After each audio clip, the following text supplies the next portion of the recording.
Hello everyone, my name is Yi-Chih Professor, National Gaoshun University of Science and Technology, and today I'd like to introduce our Module 6 Global Hotpot Competition in Northeast Asia.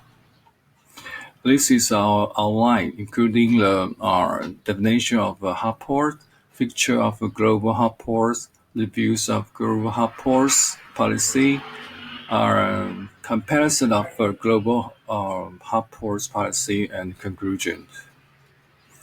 First one to introduce what is the definition of hot port.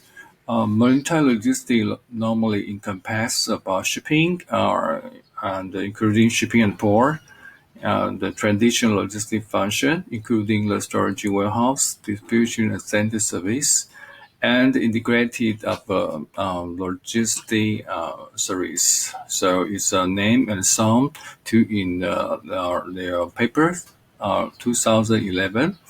And also, Law 2008 suggests maritime logistics are chiefly involved in shipping company, port operator, and freight forwarder. Normally modern worlds they have not only play conventional shipping cargo loading and loading, and so they have make the our customer requirement for very apt logistics service. Okay, so that's means for the container port is not only for transshipment, also they have make some variable logistic activity, including the very apt logistic. Number two is a feature of global hot ports, and if we give a definition of this picture of global logistic hot ports can be expressed by global logistic hot port is equal to global logistic plus hot port. Of course, global logistic hot port refer to the port located in some place, and will be interchanged by some main trucks and for feeder system and for ships, and establish of some logistic part of free trade or economic zone importing the lane. So in order to the very end logistic. So in addition to the traditional import, export, transshipment. So this area will be emphasized there very logistic and economic activity. Also, they have a Robinson 2002 and Reed 2008. So very emphasize this area will be create some global logistic chains. So including how to integration of global production and the distribution process in port area. Okay, number three just reviews of a global logistic hub port. So including the Japan, Taiwan, and Korea. First one introduce the Japan. Japan in 2006 implemented so-called super hub port policy. So they have two objectives. First one, their purpose to reduce the cost and improving service. So send labor to other competitor in Asia port.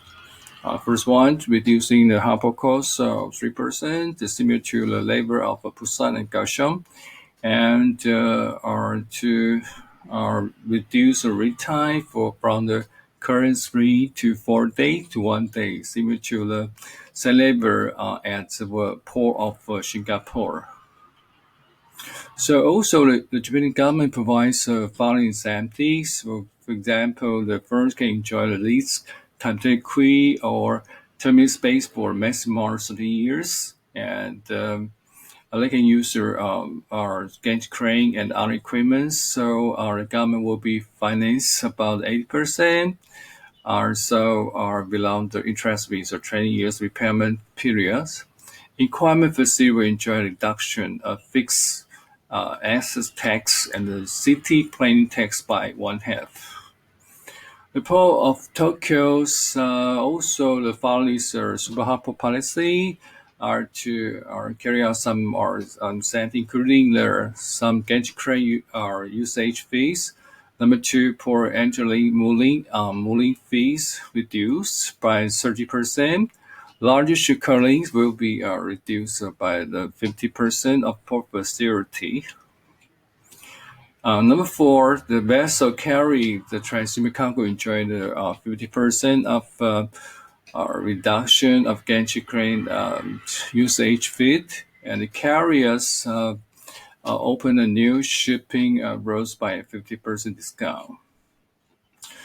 So, according to our selection, another is or according to selection or concentration, they implemented the new group strategy by during Caucasus over Hanshin and Caixin ports are designate our strategic international container port. So the development plan proposed by Tokyo Kanshin port groups is summarized, including the whole their handle will be reached 7 million TEUs in 2011, and preserve their to maintain their East Japan their competition compared with Busan. So reduce some container terminal operation costs and leasing costs. So to support the improvement containers their terminal production.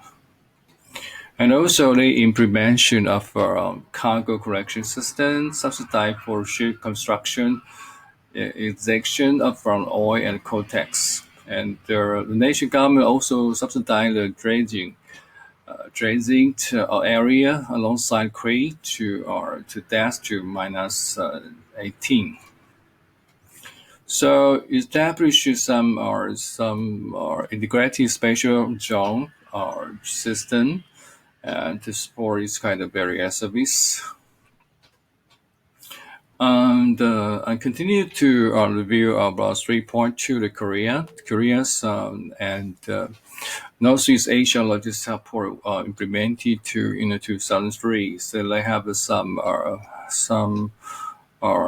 content. First one, that means Busan Port and Guyana Port have become the hub port for Northeast Asia by the way of port development and expansion of the kinderland and inland transport facilities. And number two, use of logistic information system, the integration and the specialized logistic enterprise training to strengthen the competitiveness and especially of maritime cooperation among Korea, China, Japan.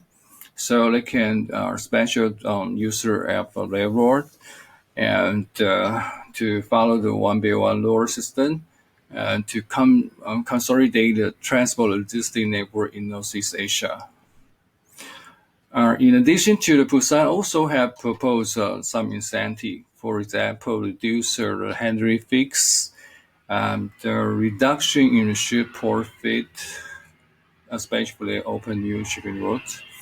Our joint venture companies are falling in which some are foreign enterprise. They can enjoy some 50 years of land leasing field with very large. So in order to attain the goal of establish high value at logistics hub, so strengthen Busan port as a container hub port in Northeast Asia. So they spend 17 larger container berths and to dredge to 17. And also they give you a lot of incentive, especially small and medium sized shipping company. In the case of Taiwan, in the 1998 we carry out the Asia Pacific region Operation Center projects, and 2002 Global Logistic Development Programs, and 2006 is Free Trade Zone Plan, and 2008 they have 6-year national development plans. 2003 act of establishing the management of free trade zone. So we introduced this kind of what is the free trade zone. Our international the act is intended to foster the developments of a new operating model for international logistics management scheme and accessory trade liberalization and improve some national competitiveness in some to facilitate national economic development. So here is our members because we have a serious competitor from the our other our Asia top ports. So they're focused on the deregulate current operating procedure for transshipment and re-export and to processing and realize economic potential of seaport and airport hinterland. Okay, here is so we set up some free trade zone here, and so our that means this kind of free trade zone is not limited to the or to intelligent literacy, also including there some our international media service, very agriculture, and industry cooperation. Okay, so our negotiation port became in 2008 become the 15th our larger container port in the world. Okay, so uh, in it from the 2012 to and the 2016, so the government have improved some direction for the development for the Gaussian ports, including the container transit hub port, comprehending the very air service and the international tourist commercial service port. Okay, this is just show our global logistics hub port compared with some lines of Puerto Rican, three national port policy. Conclusion, so first one we can because in Taiwan a lot of some company special report of Kaohsiung per kilometer space enough. So normally we like to say about a lot free trade zone. They have a mix some limitation. So that's why and the important rules can be placed by working the land will be graduate, recognized by the central government and division or port authority. So in the Taipei port and the logistics 6 and Terminal 6 and Terminal 7 for Port Kaohsiung have set up the huge logistics part. Number two, last port because the Taiwan say export driven economic policy. So support you have set up a lot of different kind of very logistics service. So in the Taipei port we have a car distribution part Arizona. Number three, the new shipping law also increasing the sharing frequency. So how to just like we have to copy some idea from the Japan and Korea their policy to offer some incentive to the our shipping companies and open a new shipping law quite very important. And number four, the locals are also for the environment protection, so increases some our blue highway planes. So the Japan and Korea's offer a coastal feeder service. They have some incentive and so reduce harbor usage. So I think so the Taiwan's airport authority have to consider or this incentive to reduce the harbor fee and increase the transshipment or cargo incentive. Okay. Thank you for your listening. My name is Yi-Chih, professor of the National University of Science and Technology, Taiwan. If you have any comment, please send the mail to me at gyng@mkusd.edu.tw. Thank you for your listening. Bye-bye.